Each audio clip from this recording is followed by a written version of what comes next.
Thank you, Mina. That was great. And we now go on to your contribution, which is through questions and discussion.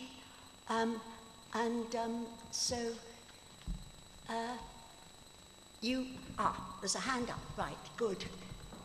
Brown said he thinks the problem is Islamism, but I think it's Islam itself. Okay. Mr. Brown said, and I think others might agree, that the problem is Islamism. But I don't think so. I think the problem is Islam itself. It is intrinsically warlike and wishes to dominate. Muhammad was like Genghis Khan, not Jesus Christ. Does anybody else agree with me?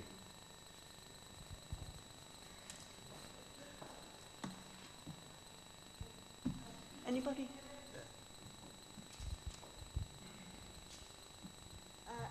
About this last comment, I just wanted to say that it's not, well, I agree that the religion itself is the problem.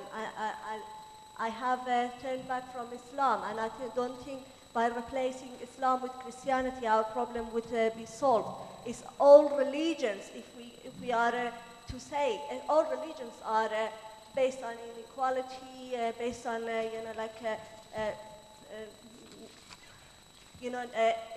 lack of freedom of thought for people, because all religions look back into history. Look back when Christianity was in power. We had exactly the same problem. People were burned to death because they didn't believe, or they were accused of being apostates. We had the same thing.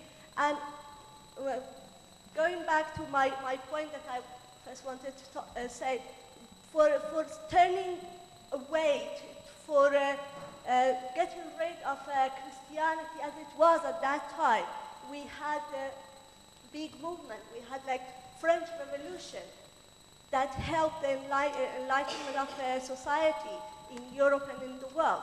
And for fighting against Islam, I wanted to say that we also need a big revolution. We need a big movement, a big mass movement. And at the moment, that has started in Iran. And it is our duty as people who are apostate or secular to support that movement, because by getting rid of the Iranian government, I can promise you that an enlightenment in the same kind of way that we had in the French Revolution will be done in the world.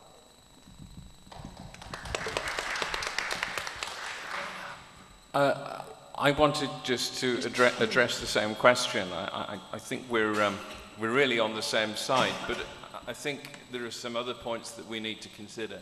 Well, clearly, Christianity, if we go back 500 years, was absolutely barbaric. So I don't think it's something that's intrinsically different between Islam and Christianity. And religion, and the issue, I think, is to an extent, given they're both religions of the book, it is that Christianity went through the Reformation and Enlightenment in a way that has yet to happen in Islam, and I have to say may never happen in Islam, but has yet to happen. And maybe part of the problem is really that religion is ultimately and always has been about power, which really ties into Roy's point. And that power probably has been given a great deal of extra impetus by the oil revenue, for example. And had that 60 billion not been spent, I suspect we probably wouldn't be in quite the same position that we are now. So really, it's going back to secularism, the separation of religion, whatever it is, and political power. That's the only way out of this, and it really doesn't matter where the religion comes from, but I take your point. The lady over there, yes.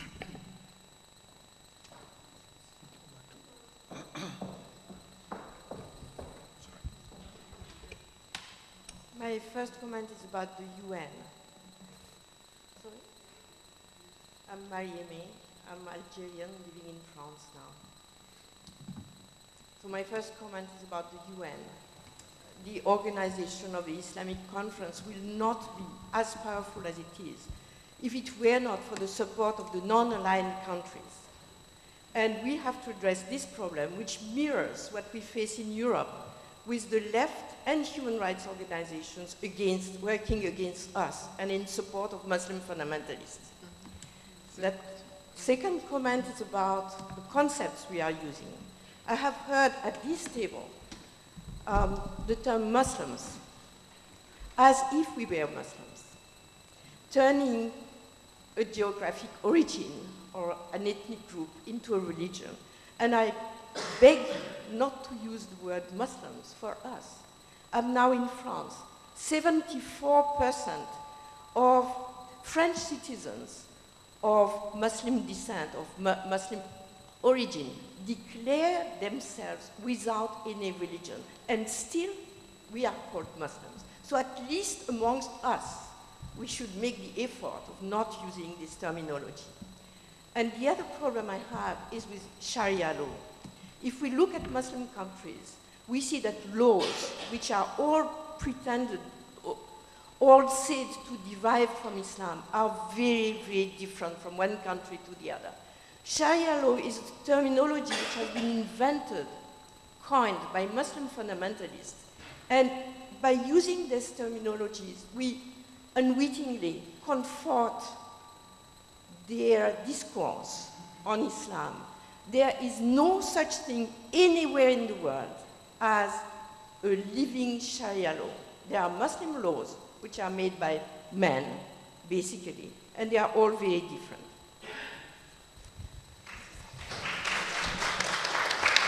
Thank you. Thank you. My name is David Crawford. To pick up the point made by our friend in the yellow jacket and the core of what I take One Law for All to be about, is it not the case that Islam and Islamism, both deriving from the Quran, are both inherently gynophobic? Because the Quran contains 10 anti-women gynophobic commandments, some of which amount to crimes in a democratic society. To beat a woman for disobedience or even suspected disobedience is a crime. To treat a woman as a sex object is a crime. Now, this to me is very essential. Not all religions are so specific in this key area of women's rights, and I think we need to focus on that in the interest of one law for all, before we get too sweeping about religions in general. Is it not the case that we are dealing with institutional gynophobia, and that is our target? Thank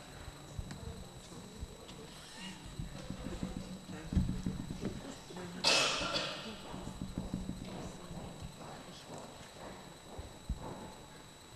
Oh, you want it? Hi there. I just wanted to come back to your point. I think it's really important to stay aware of what Roy said in terms of the distinction between Islam and Islamism. The problem with Islamism is the regressive political movement that already has control in places like Tower Hamlets, that is already seeking to install Sharia law, which has already done that through the arbitration tribunals that exist in the UK, and that's the focus. The focus has to be the counter-attack from secularists and from others who see the problem as Islamism. And it's also very important, just to make this point, as myself from a Muslim background and no longer Muslim and atheist, I think it's really important to say that Muslims are often the people at the forefront who are battling this issue of Islamism. They're the ones who have been attacked, and it's important to remember that. It's important to remember the human aspect of all of this is what I think. There's a lady right at the back, yes.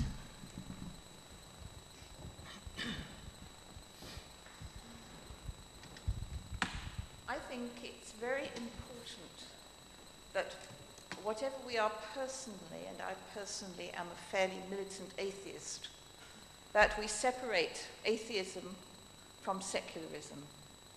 Because if we want to have a mass movement, we're not going to do it as militant atheists. So however passionately we may think that Islam and all religions are rubbish, I don't think it's in our political interest to be putting forward that sort of view. I think what we must work for is secularism. What you will find in this country is that in the indigenous population now, we have a high degree of, shall we say, inertia and that could be described as secularism, but they are cultural Christians. And we're not going to get rid of cultural religious followers. We will have cultural Muslims, we will have cultural Christians. They want to celebrate their religious holidays and things like that, and there's really no harm in that aspect of religion. We may not want to share it ourselves, but there's no real harm in it. We need to concentrate on the real issues, which are to do with human rights.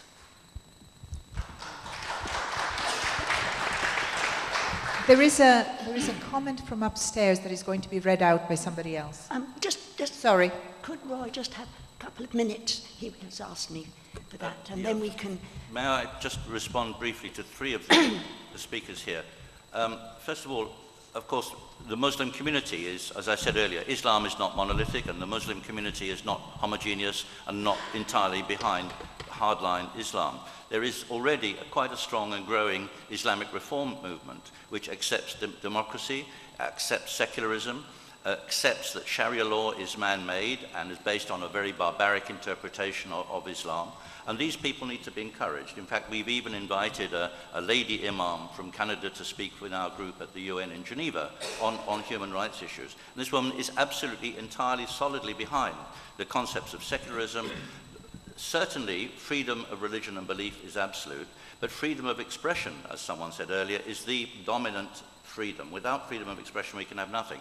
And if you accept freedom of expression, you have to accept criticism of Islam, and certainly we must encourage those Muslims within the Muslim community who are opposing Sharia and opposing hardline Islam. The other comment I wanted to make was this, that we should not try to oppose the rise of Islamism by a kind of Judeo-Christian counterattack. But I think we need to recognize two things. That firstly, as that lady said, we need a secular society that neither favors nor discriminates against any particular religion or belief. But secondly, we need constitutional safeguards based on human rights that protect all minorities against the dictatorship of the majority.